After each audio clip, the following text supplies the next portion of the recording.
जी students, उम्मीद करता हूँ कि जो मैंने आपको वक्त दिया थोड़ा सा, उसमें आपने जो पहले 4 बेसिक प्रिंसिपल ऑफ इकोनॉमिक्स हैं उन्हें अच्छे से समझा होगा, पढ़ा है, और उसमें कोई अगर क्वेश्चन है तो वो भी आप मेरे से जो है वो साथ साथ पूछते रहे हैं और मज़ीद पूछते रहें।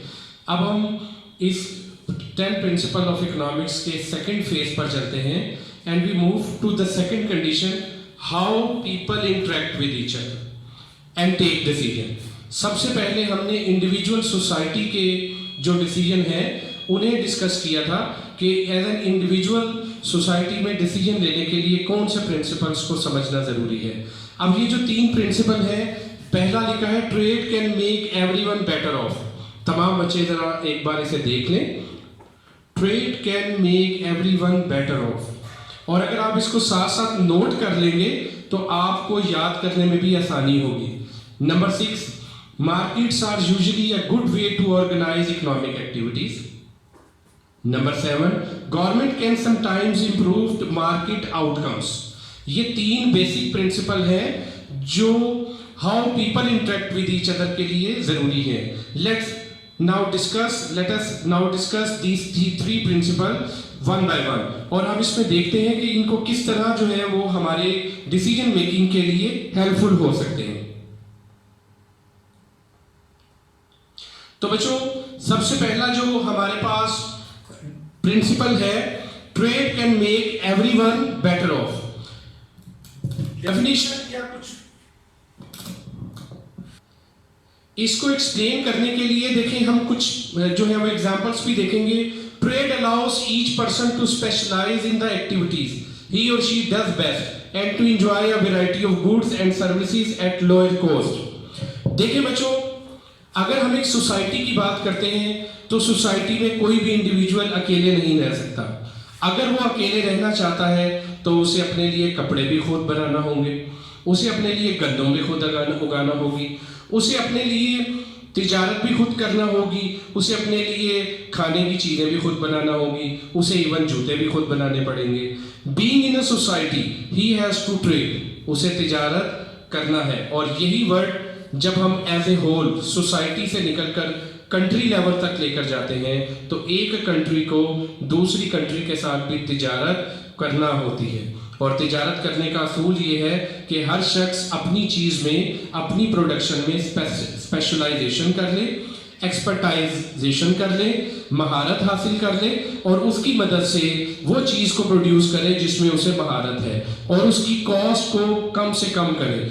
और इस तरह गुड्स एंड सर्विसेज हर शख्स या हर कंट्री या हर सोसाइटी वो चीज़ें प्रोड्यूस करें जिसमें उसको महारत है और एक दूसरे से ट्रेड करें, जिसके नतीजे में ओवरऑल सोशल वेलफेयर इंक्रीज करेगी। जब बच्चों हम बात करते हैं ओवरऑल सोशल वेलफेयर की तो इसका मतलब ये है कि prices of the goods are controlled और stable and the supply of goods and services are much greater than that of demands of goods and services, known as social welfare. तो बच्चों, इस हवाले से trade can make everyone better off. Trade allows each person to specialize in the activity, does and enjoy the variety of goods and services at lower cost. इसकी मैं आपको कुछ example मैंने लिखी। कोलंबिया कॉफ़ी को बनाने में ट्रेड करने से पहले अगर वो स्पेशलाइजेशन कर लेता है, जापान ने ऑटोमोटिव सेक्टर में कर लिया, इसी तरह टाइगर वुड्स है उसने गोल्फ में, और सबसे इम्पोर्टेंट मीन इकोनॉमिक्स। तो अगर मैं 10 सब्जेक्ट पढ़ाऊँगा तो शायद मैं 50 सब्जेक्ट मुझे खुद पढ़ने पड़ेंगे। तो बेटर ट्रेड का तरीक़ाकार ये है कि मैं अपना सब्जेक्ट इकोनॉमिक्स जो है वो आप लोगों को डिलीवर करूं और आपकी बनाई हुई गुड्स एंड सर्विसेज को उसी आमदनी से दोबारा कंज्यूम करूं। This is known as economic welfare. तो बच्चों, इसकी एक और एग्जांपल देते हैं कि फर्ज करें कि एक फैमिली मेंबर है and he is searching for a job. इस वक्त जब वो एक फैमिली जो है वो कोई जॉब तलाश कर रही है तो वो कंपीट कर रही है अदर फैमिलीज के साथ। वो भी तो फैमिली से मुराद the person who are searching for job, वो उसके अगेंस्ट उसके साथ जॉब सर्च कर रहे हैं। बिल्कुल इसी तरीके से जो शॉपिंग की एक एग्जांपल दी जा सकती है कि एक फैमिली जब मॉल में या कहीं शॉपिंग करने के लिए जाती है तो उसकी कोशिश होती है कि वो कम से कम कीमत की चीज़ खरीदे। तो इसका मतलब ये है कि वो उसी वक्त रहते हुए बहुत सारी फैमिलीज के साथ जो शॉपिंग करना चाह रही कंपीट कर रही होती हैं। बिल्कुल इसी तरह मैंने आपको कंट्रीज की एग्जांपल दी। All the countries in the world are also competing with each other to lower the cost and to specialize the commodities to export all over the world. तो बच्चों, ट्रेड जो है वो इंसान की सोसाइटी का सर्कल चलाने का एक जरिया है, जिसमें सर्कल ऑफ मनी आती है, सर्कुलेशन ऑफ इकोनॉमी आती है और तमाम इकोनॉमिक एक्टिविटीज मिलाकर एक इकोनॉमी को जनरेट करती हैं। तो बच्चों, इसके बाद नेक्स्ट हम देखते हैं अगली example. Markets are usually a good way to organize economic activity. ये बहुत इंपॉर्टेंट बच्चों एक एक्टिविटी है या एक और प्रिंसिपल है। Markets are usually a good way to organize economic activity. इसमें सबसे पहले मैं आपको डिस्कस करता हूं कि trade can make a better way. तो जब तिजारत करनी है तो तिजारत कहाँ होगी? तिजारत के लिए सबसे पहले मार्केट की एग्जिस्टेंस जरूरी है। तो इसलिए ये जो प्रिंसिपल है ये एस्टैब्लिशमेंट ऑफ मार्केट पर फोकस करता है, establishment of forces of demand and supply को फोकस करता है कि markets are usually a good way to organize economic activity. तो सबसे पहले आप बोर्ड पर इसे स्टडी करें, इसे देखें और आपके पास जो बुक्स है वो भी है। कहता है मार्केट इकोनॉमी। इसमें जो हमें डेफिनेशन करनी है, हम एक जो है वो एग्जाम्पल भी इसमें देते हैं। मैं पहले आपको ये पढ़ने से पहले एक एग्जाम्पल देता हूँ इसकी, कि सोवियत यूनियन और जो ईस्टर्न यूरोप था वो लास्ट जो हाफ सेंचुरी थी, इससे पहले सेंट्रलाइज्ड सिस्टम को चलाता था। सेंट्रलाइज्ड सिस्टम क्या था बच्चों? कि तमाम जो इकोनॉमिक एक्टिविटीज हैं, प्राइसेस, गुड्स, डिमांड, सप्लाई, इसे एक सेंट्रल इकोनॉमी होल्ड करती थी, वही चलाती थी। लेकिन जब इसमें कोलैप्स आया तो फिर जो सोवियत यूनियन है और ईस्टर्न यूरोप है वो कोलैप्स की वजह से इंडिपेंडेंट स्टेट्स में कन्वर्ट हुआ और वहां पर सेंट्रलाइज्ड पॉलिसी को खत्म करके डिसेंट्रलाइज्ड पॉलिसी आई। डिसेंट्रलाइज्ड पॉलिसी क्या है? अ फ्री एंटरप्राइजेज इकोनॉमी, एक ऐसी इकोनॉमी जहां प्राइसेस इंडिपेंडेंटली डिटरमिन होती है with the forces of demand and supply. तो उसके लिए जो है ये एक डेफिनेशन है बच्चों। सबसे पहले आप वो डेफिनेशन पढ़ें। मैं आपको जो है वो डेफिनेशन पढ़ने का 1 मिनट दे रहा हूं कि आप जल्दी से उसे पढ़ें।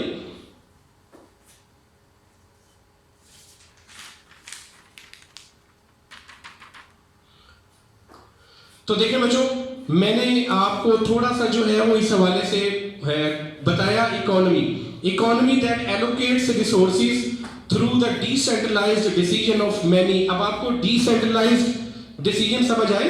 सेंट्रलाइज्ड डिसीजन वो थे जो सोवियत यूनियन और ईस्टर्न यूरोप में चलते थे, जिसमें सारी इकोनॉमी को एज ए होल एक central authority that is government और एक पॉलिसी मेकर्स होल्ड करती थी।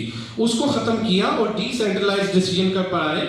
Many firms and households as they interact in markets for goods and services.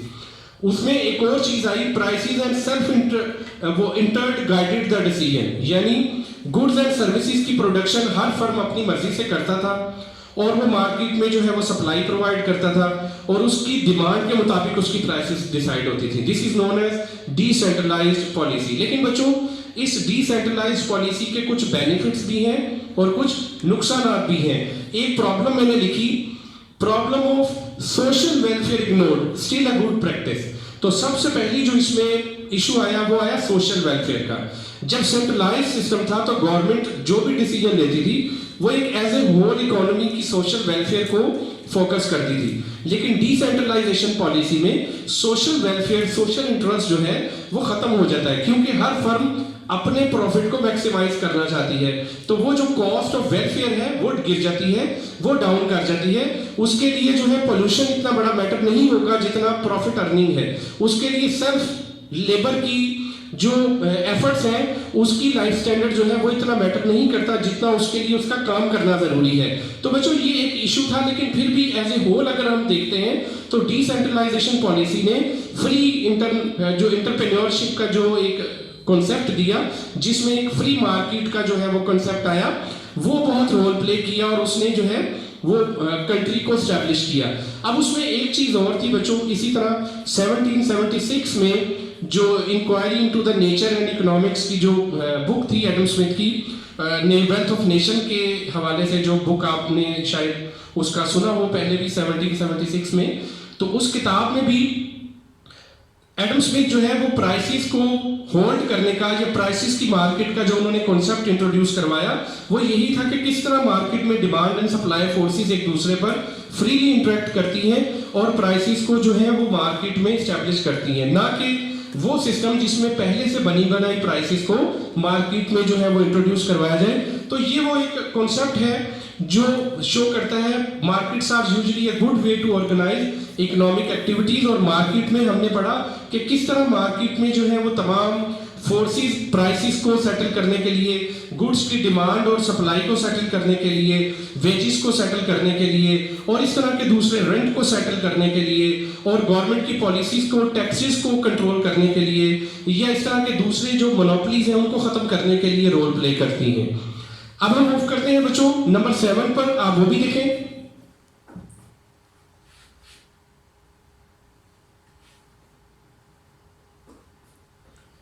अच्छा बच्चों, फ्री मार्केट का जब हमने कॉन्सेप्ट पढ़ा तो उसमें एक और जो आया, government can sometimes improve market outcomes. हम इससे पिछले प्रिंसिपल में ये डिस्कशन कर रहे थे कि किस तरह फ्री मार्केट की जो इकोनॉमी है या जो इनविजिबल हैंड है, एडम स्मिथ इसे इनविजिबल हैंड बोलता था, एक ऐसा मैजिक हैंड जो ऑटोमेटिकली प्राइस और डिमांड और सप्लाई को इक्विलिब्रियम पर लाता था या प्राइसेस को कंट्रोल करता था और मार्केट को स्टेबल कंडीशन पर रखता था। क्लासिकल जो इकोनॉमिस्ट थी उनकी थ्योरी ये थी, there is no unemployment and supply creates it on demand. लेकिन सम टाइम हमने ये भी देखा कि कहीं बाज़ जगहों पर गवर्नमेंट को भी इंटरवेंशन करना पड़ी। ये बात जब 1931 का ग्रेट डिप्रेशन आया इंग्लैंड में और सारी क्लासिकल थ्योरी फेल हुई, तो उसके बाद ये प्रिंसिपल की ज़्यादा लोगों को अंडरस्टैंडिंग हुई और लोगों ने इस प्रिंसिपल को फोकस किया कि government can sometime improve market outcomes. बहुत सारी ऐसी फेलियर्स हुई जो क्लासिकल थ्योरी में पहले जिनको बड़ी इंपॉर्टेंस दी जाती थी, मतलब 1930 के ग्रेट डिप्रेशन के बाद लोगों ने अनएम्प्लॉयमेंट को भी फेस किया, इसके साथ साथ लोगों ने जो दूसरी चीज़ को फेस किया, इन्फ्लेशन को फेस किया। तो इन तमाम चीज़ों में जो है वो intervention of government I, market failure आए। मार्केट फेलियर क्या है उसके बारे में भी मैंने डिस्कस किया, कहता है 2 reasons to intervene the economics, efficiency and equity. Government जो है वो एट ए टाइम एफिशिएंसी भी चाहती है और इक्विटी भी चाहती है। हमने प्रिंसिपल नंबर 1 में इसको डिस्कस किया था कि एफिशिएंसी क्या है और इक्विटी क्या है। एफिशिएंसी ये है कि जो अपने लिमिटेड रिसोर्सेज हैं उनको इस्तेमाल करते हुए मैक्सिमम आउटपुट लेनी है। इक्विटी ये है कि जो रिसोर्सेज हैं उनकी इक्वल डिस्ट्रीब्यूशन करनी है तमाम सोसाइटी में। तो ये चीज हमें नजर ना आई। फ्री जो मार्केट है, जो फ्री मार्केट हमने देखी, डिसेंट्रलाइजिंग मार्केट देखी, उसमें इन दोनों में से किसी एक चीज को अचीव किया जा सकता है और दैट इज है एफिशिएंसी। क्योंकि हर प्रोड्यूसर ये चाहता था कि वो एफिशिएंसी को इंप्रूव करे, इक्विटी को फोकस नहीं किया। तो इक्विटी को इंप्लीमेंट करने के लिए गवर्नमेंट की इंटरवेंशन करना जरूरी थी। तो ये जो प्रिंसिपल है, ये प्रिंसिपल बेसिकली इकोनॉमिक्स की जो पॉलिसी मेकिंग है उसको प्ले करता है कि किस तरह गवर्नमेंट इंटरवेंट करके एफिशिएंसी के साथ साथ इक्विटी को भी इंप्लीमेंट कर सकती है। बिल्कुल इसी तरह मार्केट जब फेलियर की तरफ चली गई, तो जब हमने मार्केट को फेलियर की तरफ देखा तो हमने उसमें भी देखा कि रोल ऑफ एक्सटर्नलिटी बहुत था। What is the externalities? देखिए मैंने एक डेफिनेशन लिखी है, फिर मैं आपको एग्जांपल से ये सिखाता हूं। The impact of one person action on the wellbeing of another person. जब एक शख्स की किसी एक एक्शन का या एक्टिविटी का असर दूसरे शख्स की वेलबींग पर हो तो हम उसे एक्सटर्नलिटी बोलते हैं। बच्चों, एक्सटर्नलिटी की कॉस्ट भी है, एक्सटर्नलिटी की बेनिफिट भी है। इस चीज को देखने के लिए, इस चीज को चेक करने के लिए गवर्नमेंट की इंटरवेंशन बहुत जरूरी है। फॉर एग्जांपल, मैं इसकी आपको बच्चों एक एग्जांपल देता हूं कि example of chemical industry. Chemical industry जो है वो अपनी एफिशिएंसी इंप्रूव करती है और अपने लिमिटेड रिसोर्सेज से मैक्सिमम आउटपुट निकालती है, लेकिन उससे केमिकल पोल्यूशन फैलती है जो दूसरी सोसाइटी के लिए या लोगों की वेलबींग के खिलाफ है। That is efficiency and equity. This is the cost of getting externality. अब यहां पर किसका रोल आएगा? गवर्नमेंट का रोल आता है। It employs some sort of you may say some ban on these chemical industries, some checks on these chemical industries, कि वो किसी तरह इन पर चेक रखती है, इनको थ्रेट करती है, या ओवरऑल एक ऐसी वेलबींग लाती है जिसमें इन्वायरमेंटल पोल्यूशन को खत्म करने के लिए कोई मेजर्स लेती है, कोई तरीकाकार इख्तियार करती है, और ओवरऑल जो है वो सोसाइटी की वेलबींग के लिए हेल्प करती है। तो इस तरह की जो एक्सटर्नलिटीज हैं उसको हम नाम देते हैं कि उनको खत्म करने के लिए गवर्नमेंट को बाज़ का इंटरवेंशन करना पड़ती है। अब एक्सटर्नलिटीज की बेनिफिट की भी एक एग्जांपल देता हूँ। ये तो पहले कॉस्ट थी। एक साइंटिस्ट है, वो साइंटिस्ट कोई नई रिसर्च तलाश करता है और उस रिसर्च के बदले पूरी कम्युनिटी की बेनिफिट हो सकती है, पूरी सोसाइटी को बेनिफिट मिल सकता है। अब ये एक वो चीज है जो आम चीज से हटकर है, आम जो कोर्स ऑफ एक्शन है, डिसेंट्रलाइजेशन की पॉलिसी है उससे हटकर है। अब यहाँ गवर्नमेंट की इंटरवेंशन आती है कि पूरी सोसाइटी को अगर इसका बेनिफिट देना है तो government can subsidize that particular research, उस मेडिसिन या उस रिसर्च पर सब्सिडाइज कर सकती है, उसको फंड दे सकती है, जिससे उसका जो बेनिफिट है वो एज एन इक्विटी पूरी इकोनॉमी को डिस्ट्रीब्यूट किया जा सकता है। तो उम्मीद करता हूँ बच्चों आपको ये जो 5, 6 और 7 तीनों जो कॉन्सेप्ट है वो अच्छे से समझ आए होंगे। और इसमें मैंने जो है एक और एग्जांपल भी है मार्केट पावर की, कि मार्केट पावर्स भी बाज़ इंप्लीमेंट करती है गवर्नमेंट को इंटरवेन करने के लिए। मार्केट पावर क्या होती है? कहता है the ability of single person और small group of people to have a substantial influence on market prices. इसकी एग्जांपल बच्चों ये मैंने लिखी है मोनोपोली में, कि बाज़ कुछ फर्म्स जो है वो मिलकर मोनोपोली क्रिएट कर लेती हैं और अपनी प्राइसेस को हायर कर लेती हैं। For example Pepsi and Coke. तो इस सूरत में क्या होगा, जब एक प्रोडक्ट की प्राइस चेंज होती है तो फौरन जो मोनोपोली के ग्रुप होते हैं वो सब अपनी प्राइस को हाई कर लेते हैं, कॉस्ट को जो है वो मिनिमम करने के लिए, अपने रेवेन्यू को मैक्सिमम करने के लिए जब दिल करता है मोनोपोली चार्ज करते हैं। यहाँ फिर गवर्नमेंट इंटरवेन करती है और गवर्नमेंट आपको सब्सिडाइज रेट पर या उनको किसी तरह बैरियर लगाकर आपको इस मोनोपोली से दूर करती है। और उसका एक तरीकाकार ये भी है कि गवर्नमेंट वो मोनोपोली अपहोल्ड कर लेती है, खुद अपने ऊपर जो है वो कंट्रोल करती है और उसको खुद उस प्रोडक्ट को मार्केट में लोअर प्राइस पर जो है ऑफर करती है। तो ये है बच्चों गवर्नमेंट की इंटरवेंशन और मार्केट फेलियर और एक्सटर्नलिटीज। तो उम्मीद करता हूँ ये तीनों आपको जो है वो अब हमारे जो लास्ट 3 हैं, उम्मीद करता हूँ कि जो मैंने 7 पॉइंट्स आपको प्रिंसिपल ऑफ इकोनॉमिक्स समझाए हैं वो आपको अच्छे से समझ आए होंगे।